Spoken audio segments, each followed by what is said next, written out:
আলহামদুলিল্লাহি রাব্বিল আলামিন ওয়াসসালাতু ওয়াসসালামু আলা আশরাফিল আমবিয়া ওয়াল মুরসালিন নবিয়্যিনা মুহাম্মদ ওয়া আলা আলিহি ওয়া সাহবিহি আজমাইন। প্রিয় ভাই বোনেরা, আজকের আলোচনার বিষয় সাহাবীদের ত্যাগ ও আমাদের জীবনের শিক্ষা। রাসূল সাল্লাল্লাহু আলাইহি ওয়াসাল্লামের সাহাবীরা ছিলেন এমন এক মহিমান্বিত দল যাদের ত্যাগ, ধৈর্য, ঈমান ও ভালোবাসার কোনো তুলনা নেই। তারা শুধু ইসলামের ইতিহাসের অংশ নন, বরং তারা সেই মানুষ যাদের জীবন আমাদের জন্য আলোক বার্তিতা।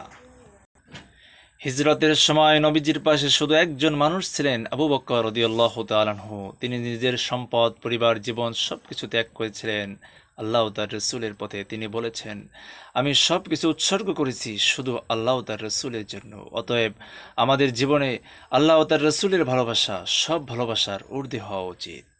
হযরত বিলাল রাদিয়াল্লাহু তাআলা আনহু, উমাইয়া তার বুকের উপর পাথর রেখে বলতো, বলো আল্লাহ ছাড়া আর কেউ উপাস্য নয়, এটা ত্যাগ করো। তিনি কেবল বলতেন, আহাদ আহাদ, এক আল্লাহ, এক আল্লাহ। অতএব কোনো কষ্ট, কোনো নির্যাতন কিছুই যেন আমাদের ঈমান নষ্ট করতে না পারে।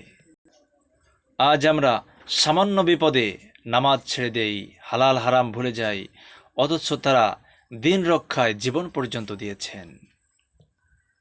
সাহাবীদের জীবন কোনো গল্প নয়, এটি আমাদের জন্য পথ নির্দেশ। তারা প্রমাণ করেছেন ইসলাম শুধু মুখে বলার নয়, জীবনের প্রতিটি ক্ষেত্রে বাস্তবায়নের নাম।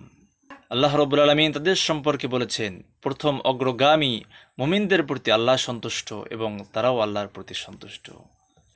হে আল্লাহ, আমাদেরকে নবীর সাহাবীদের মতো ঈমানদার বানান, তাদের পথ অনুসরণ করার তৌফিক দিন। আমাদের অন্তরকে সত্য, ধৈর্য ও ত্যাগে পূর্ণ করুন। আমিন।